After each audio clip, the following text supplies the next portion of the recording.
Hi everyone, welcome to Homerino Collectibles, where today we're going to be taking a look at the Transformers Generations Leader Class Jetfire.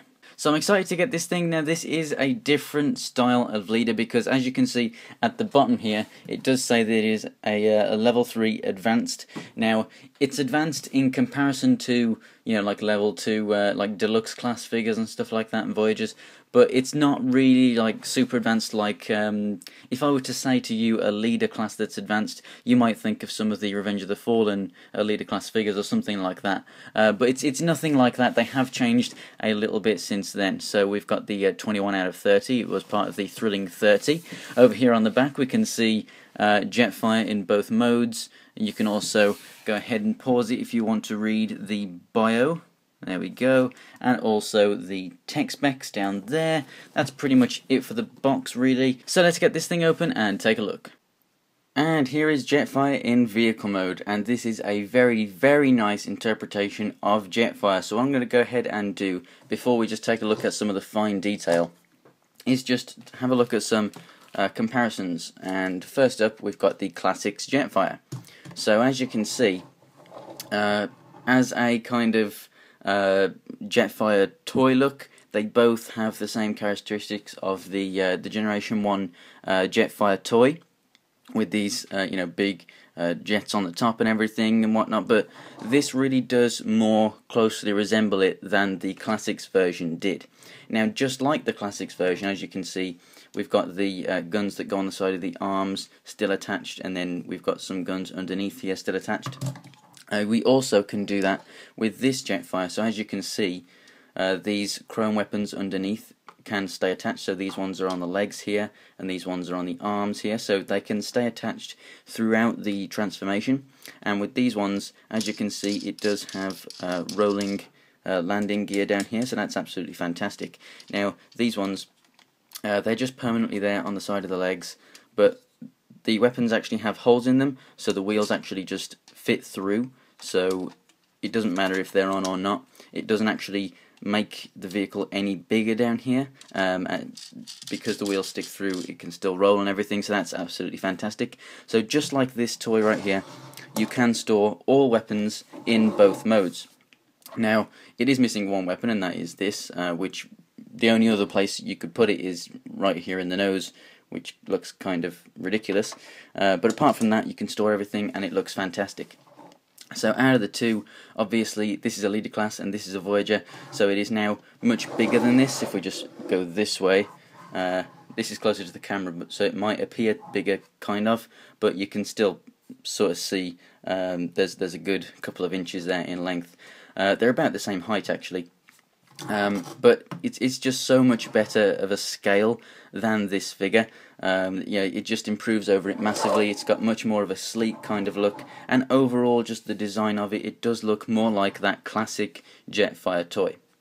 Here is a comparison with the Asia exclusive Takara version of Starscream. This is the most recent version of this mold, and I think that these look absolutely fantastic together. I think that they're in okay scale. I mean, they're in great scale for the show. For the actual jets in real life, obviously they're not in scale. You can clearly see that by the sizes of the seats in the cockpits here. But for the show, they're in great scale, and they really do suit one another. Now, just something I want to point out, which I will do in a second when I remove these, it will actually look like a Seeker, kind of, and what they're actually doing is, in 2015 they have released pictures of a Thundercracker. So it's going to have a new head. I'm not sure if it's going to have new arms or not, but it does come with different weapons, so that they are Seeker weapons. So we are actually going to get these Seekers actually brought out as repaints of this Jetfire. And then, just in case you wanted to see it, here he is next to Firefly, a recent review of mine. So if you want to go ahead and check him out, he's on my channel. So you can actually open the cockpit here. You just get a nail under there and just lift that up, and if I just bring it in close just to show you the detail, it's a very nicely detailed cockpit in there. You've got the two seats and everything, and the center console they've even molded in, like the little flight stick and everything. That's pretty cool. In case you're wondering, this is Spike from the MP10.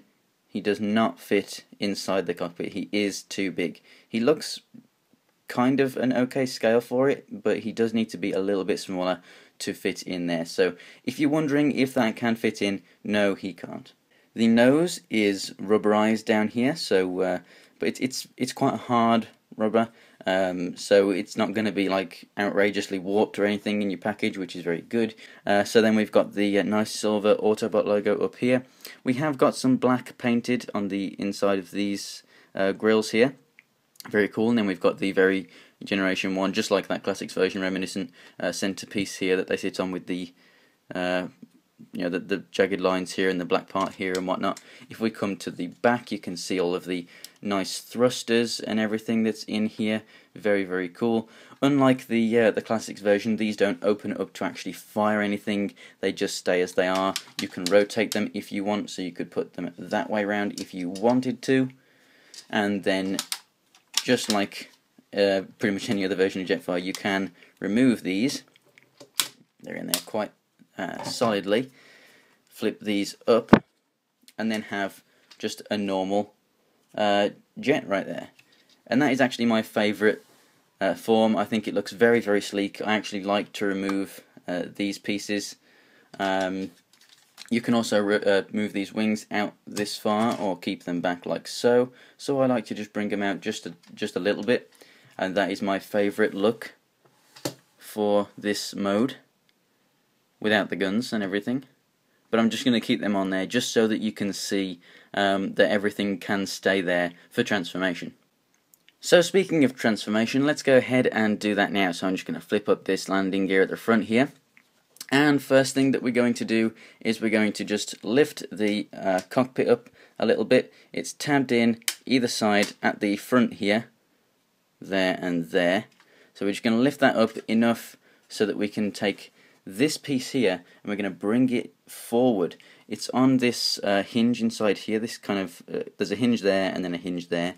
You want to basically bring this entire piece forward, so you can put your thumbs right on these bits and get your fingers here and push them down. But before we do that, we have to load up the flaps that are in here, and they can be a pain sometimes if you don't have nails, or well, if you don't have long enough nails anyway, which right now I don't. So getting in there can be a little bit of a pain. Just trying to, there you go, just push it down a little bit so that the flap opens up enough. So we're going to rotate it around. I'm just going to push straight out. I'm just going to move these guns out the way a little bit just so that the head has room to come through.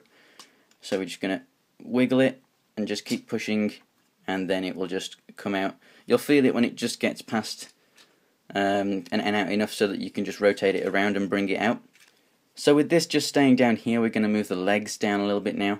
So the legs are tabbed in up here, right there. So you just pull them out of the back and just swivel them down and around, and you can bring the legs down. Just leave this up so that this can come in, and as you can see right in there, they come in and tab. So now what we're going to do is the arms are actually connected to these jets, so you just want to pull them down just so that they are not connected to the back, and then just pull the arms apart, bring them out like so. Then we're going to rotate them down like this. They will stop when they reach there like so. And then they can come around and tab into the back like so. So now they are in place right there. We're going to take this back piece and we're going to fold it up. There's this black hinge right here. So we're going to bring this up and over. So it just brings it down just a little bit. And then the cockpit can go back up. Back around to the front. This piece now, we just move these flaps back closed. And it's just going to come all the way up. And it's just going to go in. And it's just going to sit past the arm pieces. And they're actually going to connect on the sides right there. So just get that pushed in.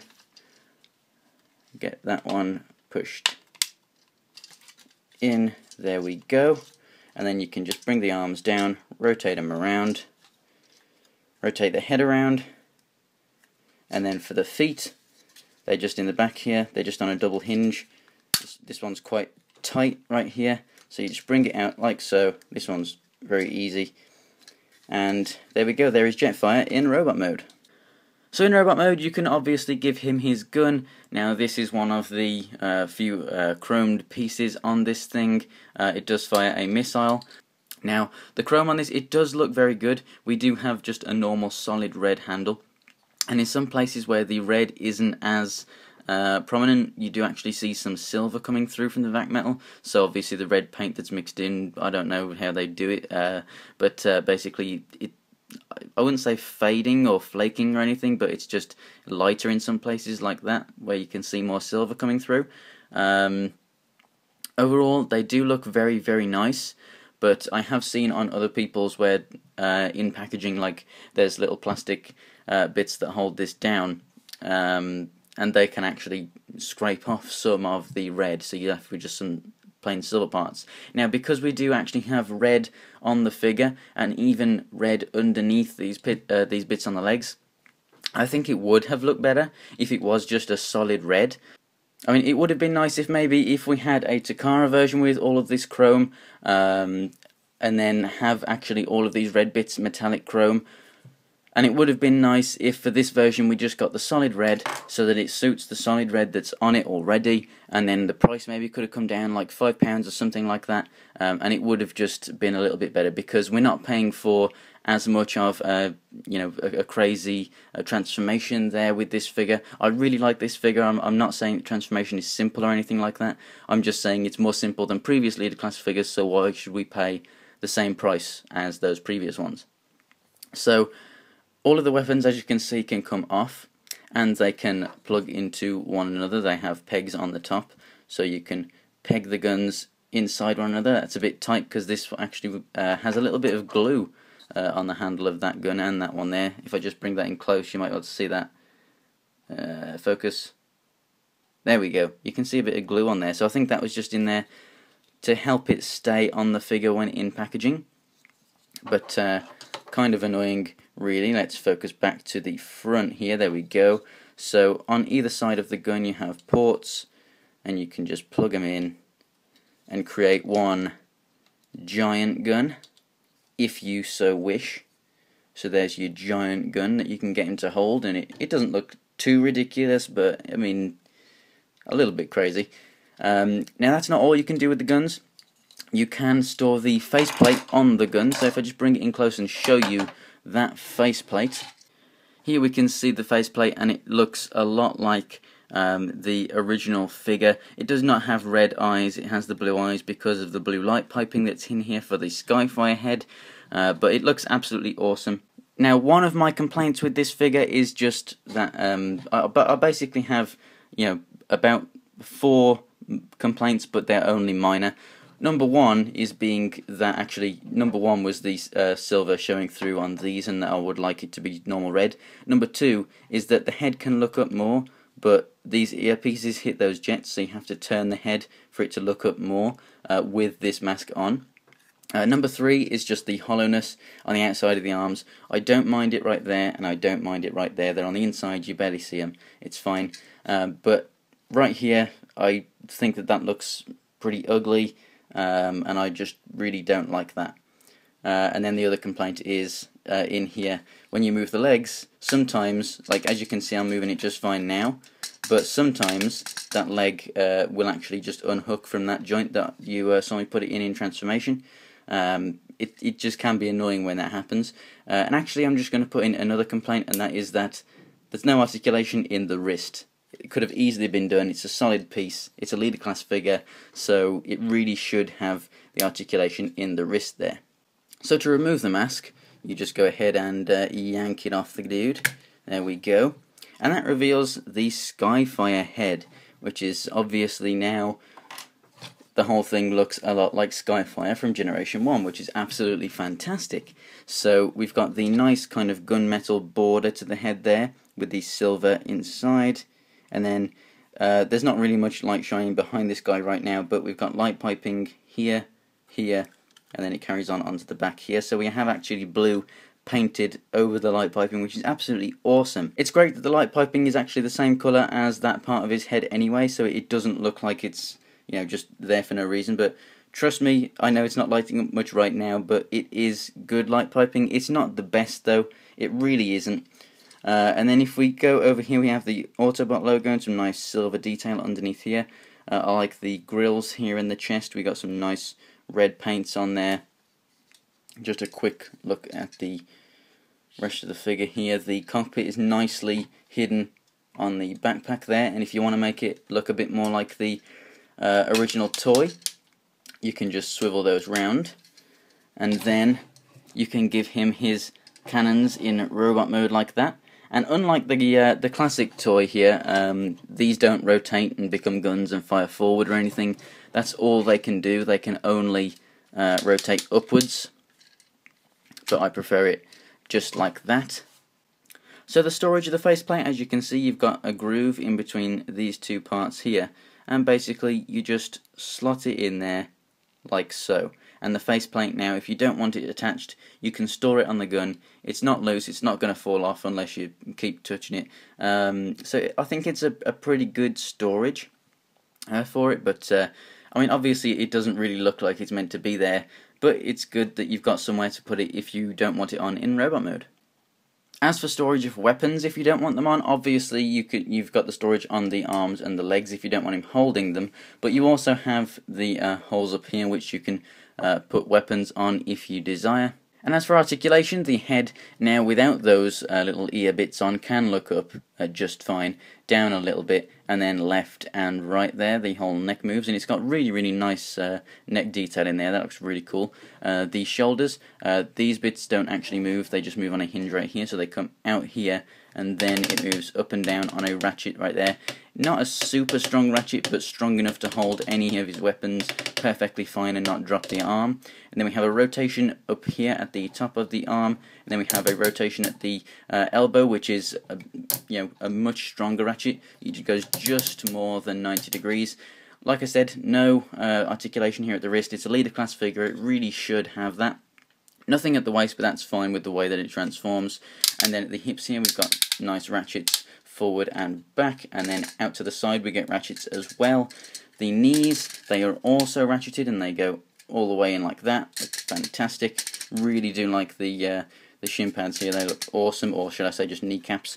And then down here at the feet, they just go forward and back due to transformation. They are on a slight angle here, so you don't get any ankle pivot, but he does naturally stand with those, that wide A stance.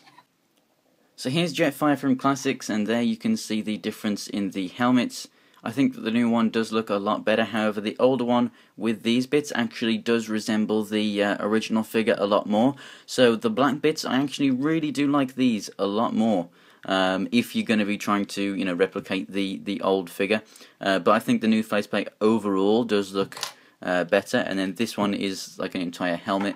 And then there we can see their version of a Skyfire head right there, which I think it's not too bad. I mean personally I really do like it, and I actually do really like the entire figure actually. It does have wrist rotation, but if I'm just place it right here, so long as he stays standing, which was a major problem with this figure, as you can see, this one with the towers right here, like these red thruster packs, and with the way that helmet looked with those bits on the side, I really do like that more than this figure for a classic toy look. But for an overall Generation 1 interpretation of Skyfire, this is the first one that we've ever got that actually looks like that character from the show, and it just does it extremely well. But I do really like this classic version of Jetfire, so I'm not just going to replace him with this guy. And then here he is with the Deluxe Starscream figure. So this is an absolutely fantastic scale. This is pretty much exactly how they were supposed to be in the show, and it's just awesome. So Jetfire is actually about the same size as MP10, not to the head but to the top of the boosters. It's about the same size, which is fantastic if you want to stand him with your Masterpiece figures, which is actually where I'm going to stand him just because of lack of room next to my other Classics figures and because I want to keep that Jetfire with them. However, he's not actually in scale with the Masterpiece figures, so, you know, he is better with your Generations or your Classics or whatever, you know, with your Deluxe and Voyager figures. That is where this figure is really going to be at home, and it's what he's meant for. So I think that this is definitely something that I can recommend to pretty much anyone, as long as you like Jetfire. I think that this is the best version out there. It's the best leader class figure that they have done, in my opinion, and I think that it's one of the best things that have come out from Generations ever. And like I said, the complaints that I do have, they are extremely minor things. I can live with them. He still looks absolutely fantastic, and they're nothing really to complain about. So thanks for watching, guys. That is the end of the review. If you like the video, then go ahead and give it a like below, and if you want to see more like this, then don't forget to subscribe. If you want to see more pictures of anything from my collection, then go ahead and follow me on Instagram and Twitter. The links are in the description below, and the name is Homerino123 for both. So thanks for watching, guys, and I'll see you next time.